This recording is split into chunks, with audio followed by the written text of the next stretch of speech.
We haven't seen Chevra since that night at Baptiste's place. Well, guess there's no point in worrying about it now. Let's go join up with the others. Trial or treat? Enjoy the fun.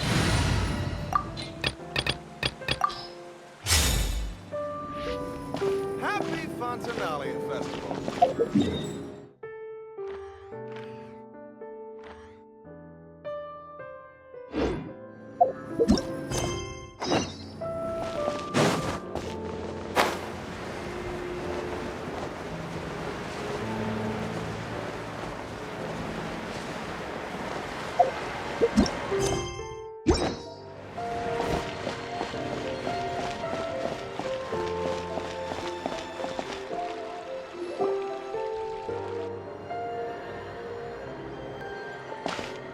Good morning! Hayaka and I were just talking about you. Is Chevra still not joining us today? Probably not. We haven't seen her either. Huh? That's such a pity. Director Farina said that we've only got a few small scenes left before wrapping up the entire thing. She even said that she'll get me into a couple scenes so everyone will have a chance to shine in front of the camera. We were also planning on having a victory feast once we're all finished filming. You can join us, right? If only Chevros was here. I still haven't taken a photo with her.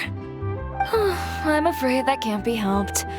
Those special patrol folks are like phantoms when they've got a case on their hands. But to be honest, I'm even more concerned by what I read in the Steambird earlier this morning. It said that the killer in the murder case was none other than the author of the 2 Musketeers. Oh yeah, I heard about that too.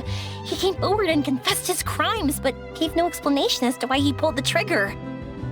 We didn't know about this case at all when we joined the film. Is it going to affect the reception of our work? From a pure publicity standpoint, this will draw a lot more attention to our film. I have to say, though, that no director can be perfectly comfortable with garnering attention through means other than artistic skill. To be fair, I feel like that ship sailed the moment you allowed yourself to be named as the director on our posters. It's not my fault that I'm super popular.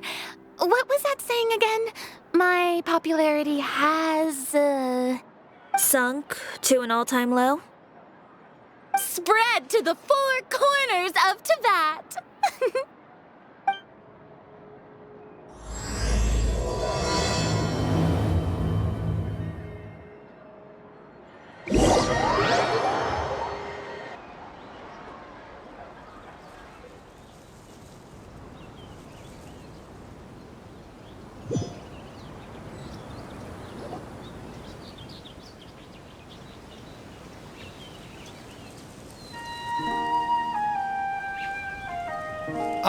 Excuse me, everyone.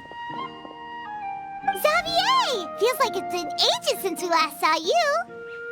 I've been talking non-stop with the Film Association, and I'm absolutely swamped trying to coordinate the film's marketing. So forgive me for not being around more often, but please believe me when I say that I will make sure everyone's hard work gets the exposure it deserves. Oh, seems like you've been fighting your own battles. Yes, that's one way to put it. Oh, and before we begin the final round of filming, please allow me to finally introduce you to the original investor of our film, Mr. Morris. A pleasure to meet you all. Yes, glad to make your acquaintance, Mr. Morris. We've heard about the issues you've encountered with your financial situation, and genuinely hope that things have taken a turn for the better. Oh, well, the situation has indeed improved somewhat. Don't worry, Mr. Morris. Accidents and last-minute challenges happen all the time. There's no need to blame yourself over it. The good news is that we're almost done filming now, and I would even say that this is the best story I've ever seen. Is that so? I see, that's great news. All right, now that we've gotten all the pleasantries out of the way, let's get this show on the road. We'll mostly be filming typical people and scenery from the streets today to improve the sense of environmental ambiance in some parts of the film. Oh, and there'll be a cameo for Mr. Kamisato and Miss Yoimiya as well. They'll be used to show outsider perspectives on the fates of the two musketeers. That's right. Ayato should be here any minute. Excellent! Then let's start with the scenery shots. Camera and clapper loader, you're up. Yep, we'll be ready. Remember, all we need are some wide zoom shots of the streets. If you happen to find some particularly lovely patches of flowers and grass, feel free to grab some close-ups of those as well. Ready? Lights! Camera! Action! Okay, now move the camera slowly.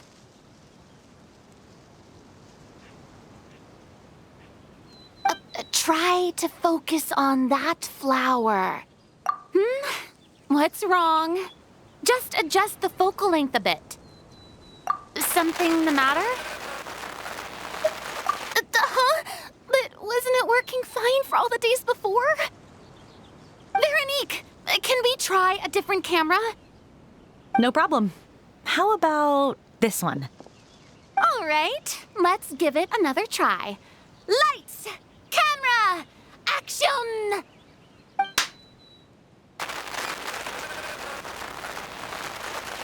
Don't tell me. This one is broken too? Veronique, do we have any other spare ones we can use? I'm afraid we only brought these two today. What? Then go find a workshop to get them repaired right away. Oh, and you too, Bono. Go find our spare camera in the warehouse and bring it back to the set. On it. Greetings, everyone. My apologies for the delay. Is something the matter, Ayaka? It seems like there are some issues with the filming equipment today. We're stuck for the moment. I see. Well, let's not just stand here twiddling our thumbs. Actors, to the makeup booth. We'll start on the next scene as soon as we get a working camera. The people at the workshop told me that the part which holds the lens in place seemed to have fallen off. That's super strange. It was perfectly fine just yesterday. Well, no time to dwell on that now. Let's get back to filming. Ahem! Quiet on set! Places, everyone! Lights! Camera! Action! By the way, have you heard about that recent murder case? Yes, I have. It seems that they've caused quite the commotion in the city. I heard that the chief of the guards is so mad about not catching the culprit that he's about to explode. Oh? I find that quite hard to imagine, considering how he already looks most days. Director, we have a problem. Oh, we're in the middle of a take! Couldn't you wait until we wrapped up this scene? No, Director, our film, all the finalized film that we've been keeping in the case has disappeared. Oh, wait, what did you say? Mr. Bono, please take me to where the film was kept right away. I'm coming too. No, Yoimiya, you have to stay here. Oh. Okay, listen up. Everyone who's not working on this current scene can go with Bono to look for the film. Everyone else, stay put and wrap up the scene. Unbelievable. How could all these problems happen in just one day? We're back. How did it go? Did you find the film? We found it in the sewers. Huh? In the sewers? Is the film still okay? We discovered it just in time, so we should still be able to salvage it. The others are checking now to see if we lost any specific scenes. Oh, you scared me for a moment there. I nearly thought we had lost everything. I really don't want to experience that feeling of despair again. Okay, but who could have stolen the film and dumped it there? Could it be, some competitors working on other films? But if they wanted to harass us, why wait until the last day? Okay, we don't have time to really look into it right now. Let's strike while the iron is still hot and wrap this thing up once and for all. Yeah, let's finish it.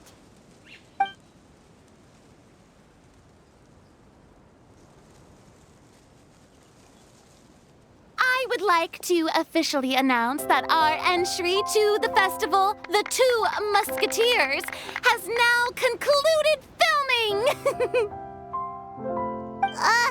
Paimon is spent. It's so late already. Even though the filming process proved to be extremely challenging, everyone provided valuable and unique contributions to the final product. Thank you all for your dedication and support. And just like Director Farina, I would also like to extend my most heartfelt thanks to all of you. Really, you've all helped me so much. All right, let's save the awards speech for later and hopefully also get some rehearsals in before the real thing. Anyway, now it's time to party! Let's all make our way to the beach and have a celebration feast so loud and fun that even the blubber beast will want in. Party, party! Paimon wants to party!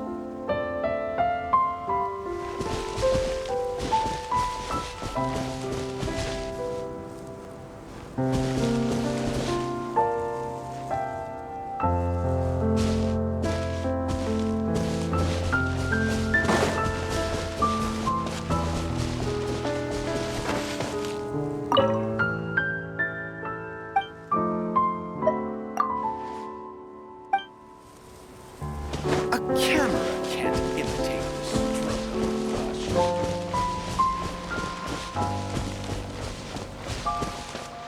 Whoa, this place is hopping. Everyone's finally getting to relax after wrapping up the film. Let's go chat with someone.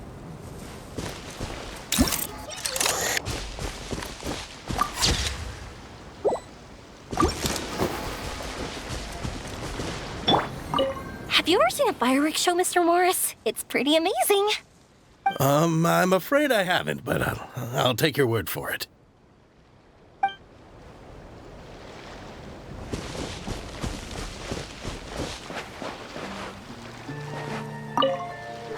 This is turning out to be quite the party. Hey,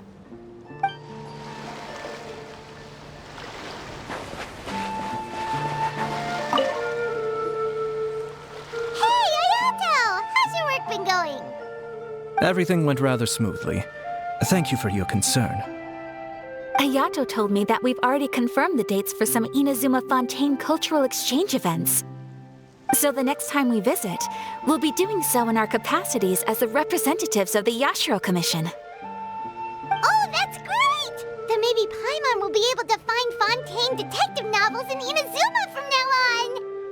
Oh, wait, wouldn't Yaimiko get upset if that happens? That would be stealing some of her business. You've got a point. She's always complaining that light novels have become bland and too predictable after all. The cultural exchange won't only feature literatures of both nations, of course. We have also made plans for cross-cultural engagements in the fields of gourmet cuisine, toy making, and artisan craftsmanship. Whoa! Paimon's getting super excited now! When the time comes, be sure to visit and participate in all the events.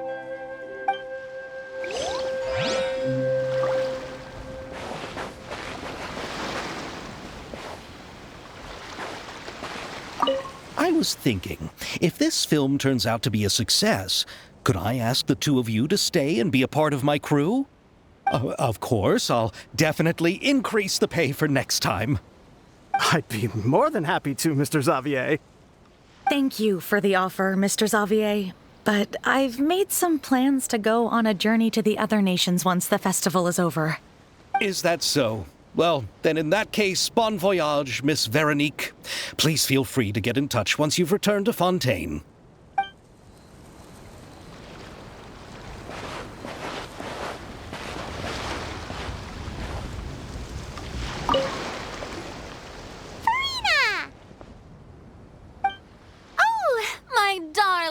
clapper loader and camera operator.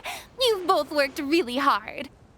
Paimon thinks you worked even harder than us. Honestly, Paimon was getting a little tired of playing with the clapperboard by the end of it. Worst of all, Paimon started having dreams of you shouting, "Lights, camera, action!" into Paimon's ears. The actual dream can't even start until you've yelled that. Hey, if anything, shouldn't I be more grand and delightful in your dreams? We've been through so much together, and that's how your brain remembers me? That's not Paimon's fault. We've just used the clapperboard too much lately. Anyway, what's most important is that we've wrapped the film. I'm pretty confident that we'll take first prize. Hey, no need to mention the official name. Wait, now that you mention it, if we did win the prize, would Farina just get a statue of herself? Come on, I don't need that kind of attention. Xavier can accept the reward on our behalf. But just imagine! Farina accepting the Farina Award and holding a Farina statue. I'm going back to my dessert now. You all can keep discussing that on your own.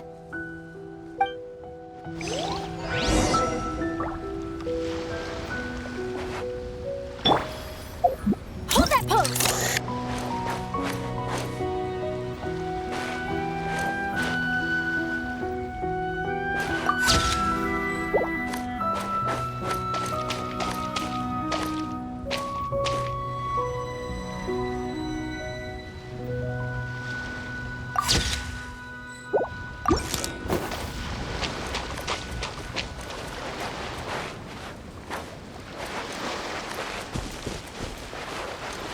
I was thinking, of course. I'd be more than... Thank you for the off. Is that so?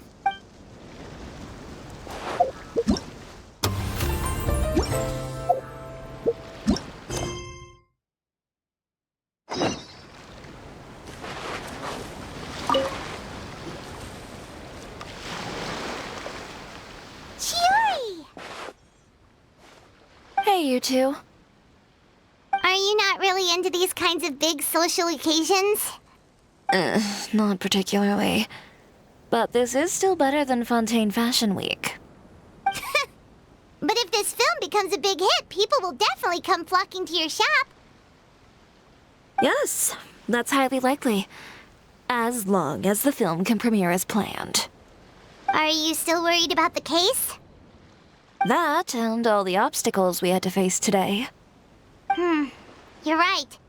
It's as if all our bad luck just manifested at once. But why today of all days? No, it's nothing. We've already delivered the film to the editors, so there should be nothing more to worry about. How are you doing, Mr. Morris? You having a good time? Well, you could say that. Do you happen to know when the party is scheduled to end? Judging by how much fun everyone's having, I'd say probably not until well after midnight. Is there something that you still have to take care of at home, Mr. Morris? Oh, well, I'm just not a late night person, so I might take off shortly. Oh no! Silly me. I almost forgot something super important. Oh, what is it? I prepared a whole batch of fireworks for the party, but I forgot to bring them over from the warehouse. Fireworks, you say? That's truly a pity. Sorry things didn't go as planned. Could you help me carry them over, Mr. Morris? I won't be able to fetch all of them by myself. Me? Are you sure that you can't find anyone else? I just wanted to make this a surprise for everyone. The warehouse isn't far from here. We'll be there in no time. Pretty please, Mr. Morris. These are some of the best fireworks I've ever made. So I also want you to see them before you leave. They're stunning. I promise that they'll be a once-in-a-lifetime experience that you'll never forget. But... It's okay. Just come with me. If we're sneaky enough, nobody else will see us leaving. All right. The warehouse house is right over here. I moved the fireworks there in advance, so it shouldn't be too much work bringing them back. It's still a ways away from the party. Sorry about that, Mr. Morris. It's probably because I'm used to carrying fireworks all the time, so it doesn't feel like a lot of work to me.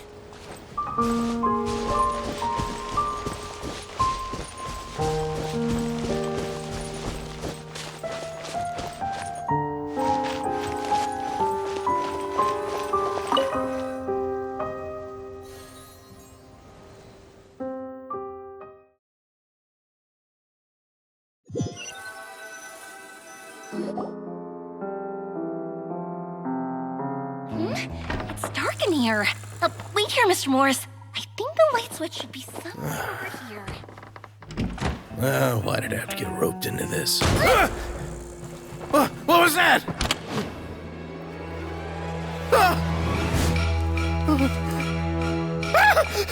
Who's there? Get me out! Get me out of here! Did you really think you'd get away, Morris?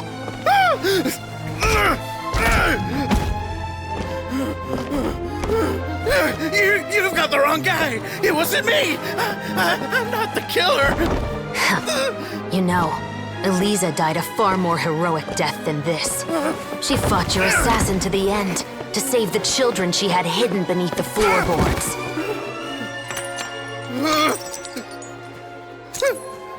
That is Eliza's pendant, the one with a photo of you two inside. The one you gave her.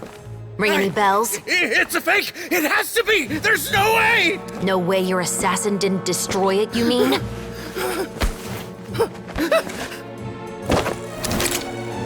Did you ever love her, Morris? Or was killing her always the plan? No, please. Listen to me. I told Eliza to keep us a secret. I paid her plenty for her silence. I never thought she'd keep the child. Everything was gonna come out, and I had no choice. She forced my hand. No! I'm begging you. I have money. Just name your price, please. You can keep your Mora, and you can go to hell.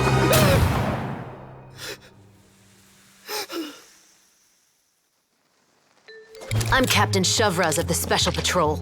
Morris, you're under arrest for Eliza's murder.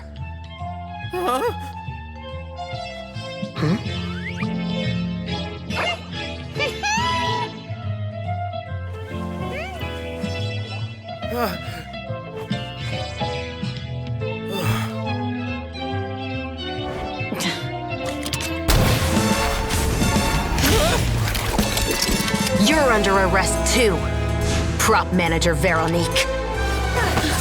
Or perhaps I should call you the Second Musketeer.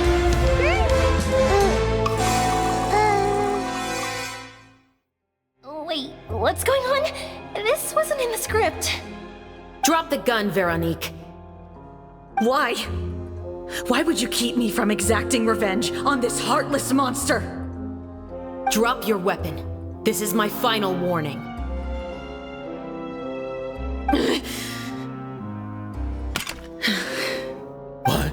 What is going on? Do I have to spell it out for you, Morris? Everything that took place just now was staged to get you to confess the truth. But this last part is all improv, of course.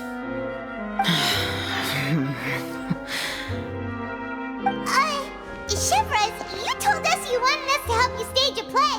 You never said anything about the Second Musketeer. It's because even I had no way to confirm my theory until now. Thank you for your performance, Yoimiya. Could I trouble you to go and bring in the other Special Patrol members? They should be on standby just outside. Oh, and please tell the other cast members not to worry about us. We'll be rejoining them shortly. On it!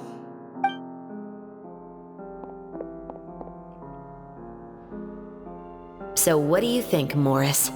Care to talk about what happened 20 years ago? My patience is limited, you know. Don't force me to take you back to the interrogation room. I'd wager that you wouldn't last for more than a minute in there. With the recording we made, you have no chance of winning in court.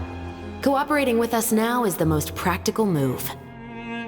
All right. I'll talk. I hired an assassin to murder Elisa. She once worked as a maid on my family's estate. She was very beautiful, and after some time I fell for her. We kept our relationship a secret and carried out an affair for some time, but it wasn't long before she became pregnant. And if my parents ever found out, they would have stripped me of my inheritance and status, driven me out of my home. I also didn't expect Elisa to insist on bringing the pregnancy to term. She even asked me to leave my family and travel far, far away with her. She believed that you were truly in love with her. I didn't have a choice. I gave her a large sum of mora, told her to leave the family and to get rid of the baby. But then years later, she sent me a letter. There were photos of 2 children, and she even asked if I could find some time to visit them. Huh? 2 children? Paimon thought Baptiste was the only... you mean... Even if she had the children against your will, you could have just ignored the letter entirely. Why kill her? I had just gotten engaged to be married to an heiress from another wealthy family. So if anyone were to find out about Elisa, my life would be completely ruined. I didn't have a choice. No, you always had a choice. You just made the wrong choice. Again. Do you know how it feels to watch your mother be killed right in front of you? My brother and I were hardly even school age yet. We were hidden beneath the floorboards, grasping each other's hands like a lifeline. We were so terrified that we didn't even know we could ever take a breath. All we could do was to watch Mother try to fight back, and then collapse to the floor. Even after the assassin left, we were still too terrified to leave our hiding spot. We thought that he might come back. It was only until the next evening when we finally climbed out and gathered around our mother. But she had already become cold and stiff to the touch. You made up your mind right then and there to bring this case to light. Not only that, we resolved to get our revenge. And that's why you became the Musketeers. No, that's why I became a Musketeer. The man from before was also killed by me. My brother had nothing to do with it. I figured as much. You did? I once told these 2 that he didn't look like a killer to me. His confession from that night also rubbed me the wrong way. I think what really tipped me off was, how could I not feel a sense of regret in him? Huh? He confessed faster than any criminal I've ever met, but he didn't say a single word about you. He insisted that he was the sole perpetrator in the case. But after the questioning ended, I disassembled the musket we dug up from his backyard, put it in front of him, and told him to reassemble it. Wanna guess how far he got? He had no idea where to even start. He's never touched a gun in his life. Based on that, I determined that he was not acting alone. He only surrendered himself to draw our attention and create a moment of opportunity for his partner. So, I decided to play along. And as expected, the second Musketeer followed us without hesitation once she saw Morris get separated from the rest of the cast. Besides, why else would he call the novel The 2 Musketeers? But how did you know it was Veronique? I figured it out the moment Baptiste told me his father's name. That so-called financial crisis was all just a ruse. He just wanted to sign up as the investor and then leave the film without any source of funding. After all, he has a vested interest in minimizing the reach of this story. It's really just the same thing as what he did to Elisa all those years ago. Human scum. But then Xavier pulled out all the stops and got the film made against all odds. Morris couldn't have that. With the killer in custody, he figured it was safe to act. And so he came to visit the set today, just as I expected. Wait, so you were behind all those mishaps today? As for the identity of the second musketeer, I assumed they'd probably stay close to Morris and look for an opening. And if they already knew that Morris was the film's investor, then that narrowed the list of potential suspects as well. Furthermore, being the props manager would allow the culprit to avoid scrutiny by purchasing mechanical parts in the name of the crew. With that hypothesis in mind, I went back to check Baptiste's orphanage adoption records. Guess whose name I saw on the same page, just a few lines from his. My brother. He trusted you. As in, he trusted me to perform the deed on his behalf?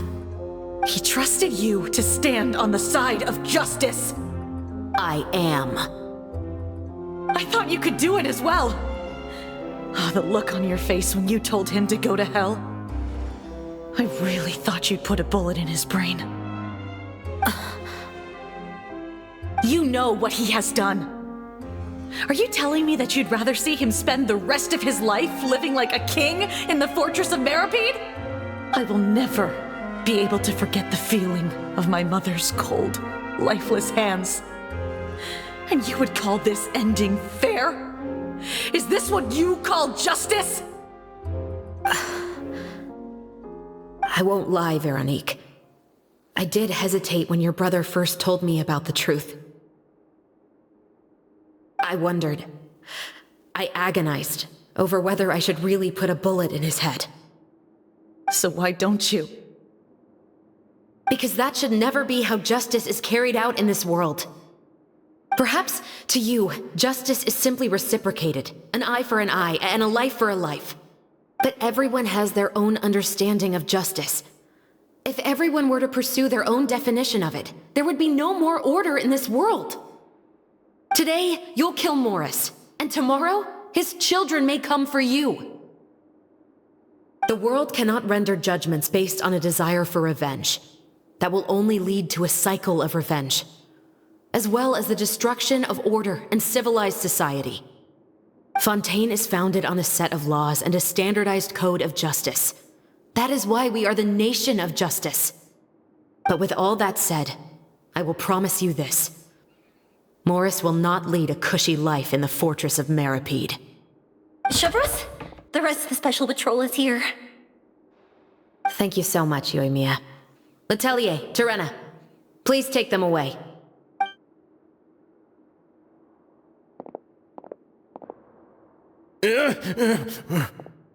I still can't agree with your reasoning.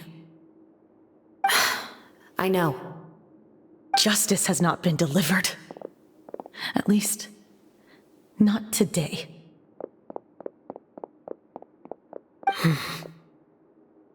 Chevreuse. Let's go. We should give an explanation to the crew. Thank you for your concern. I'm fine. I'm just thinking about the things in life that have driven people to take justice into their own hands.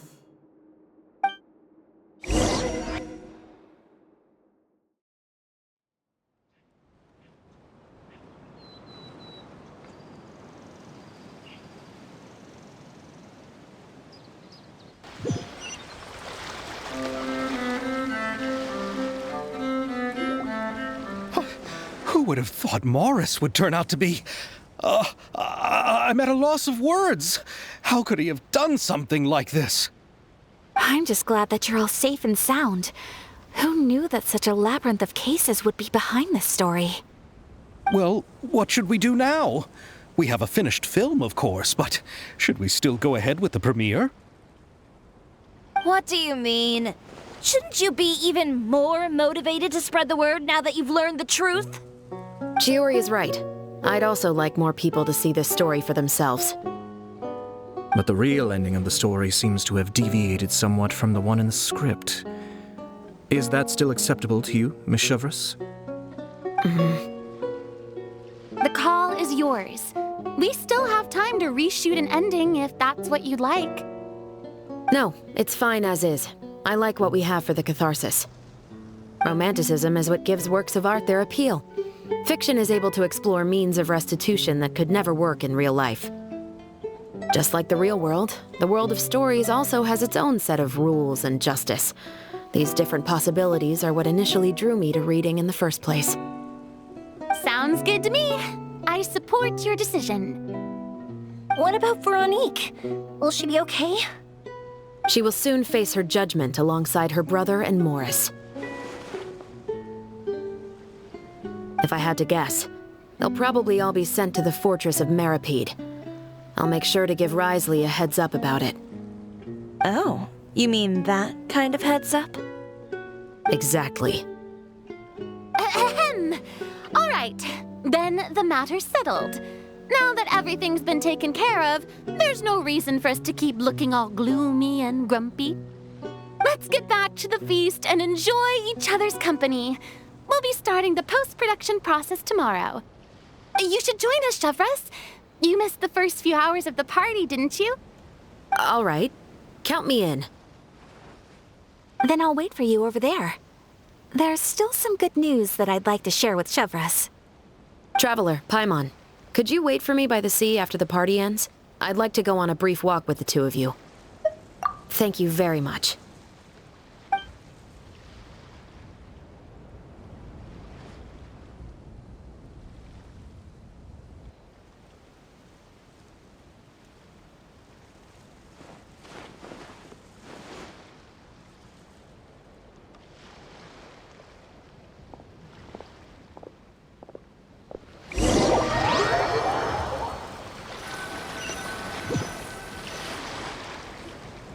Sorry for the wait.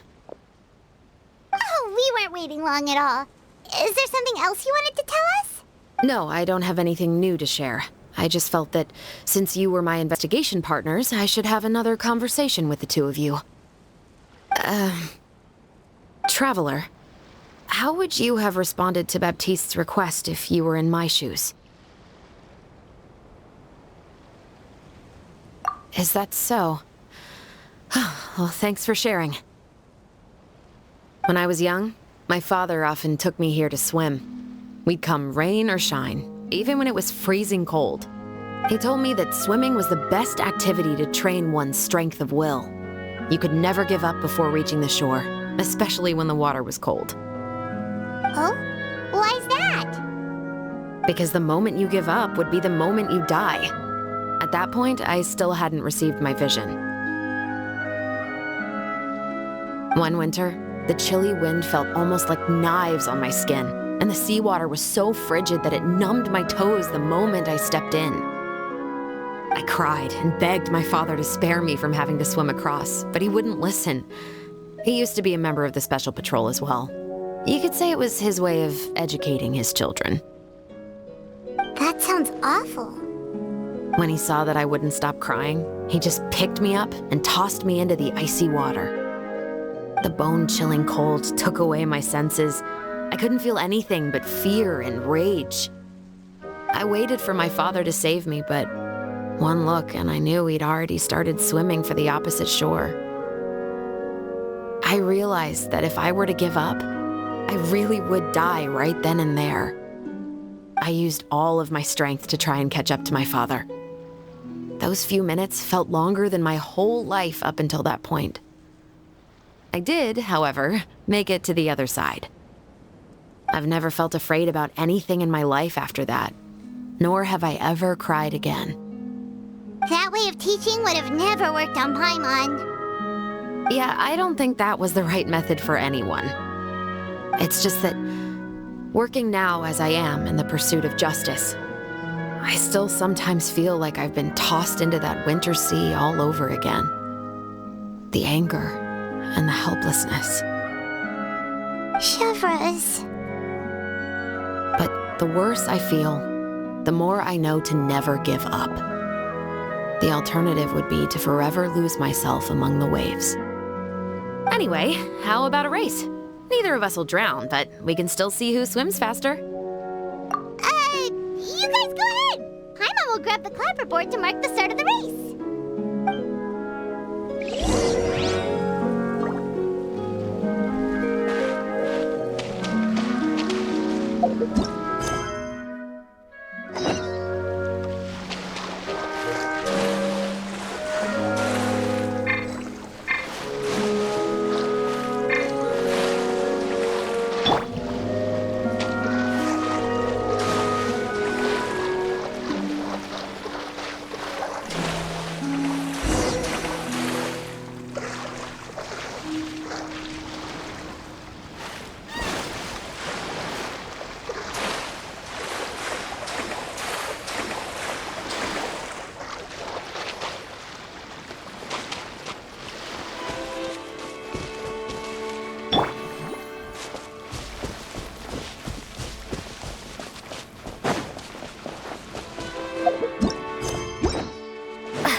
Oh, that felt good.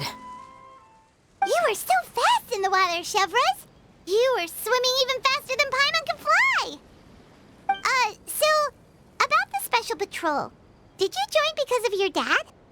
Partly, but I'd say I was more inspired by the heroes I read about in stories growing up.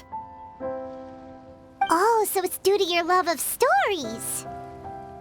Of course, it was only after I joined the Special Patrol that I learned that truth is often stranger than fiction. Come on, let's walk a bit more.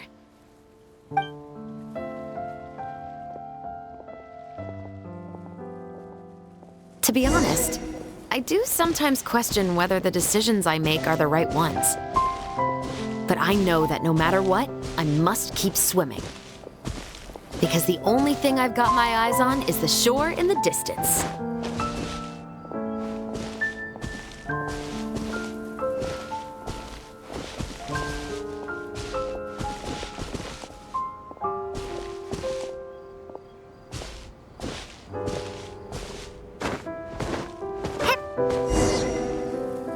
Thank you for coming on this walk with me. I feel a lot better after getting all that off my chest.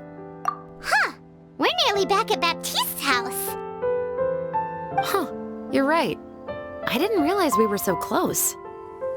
He really did plant a lot of flowers. It's just like how he described it in the story. Huh? Wait. Paimon, Traveler, look! The rainbow roses in the garden. They're in full bloom now.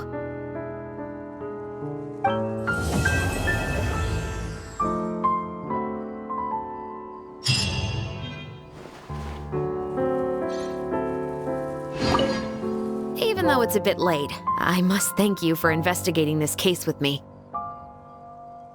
Not on behalf of the Special Patrol this time. It's a personal expression of gratitude from yours truly.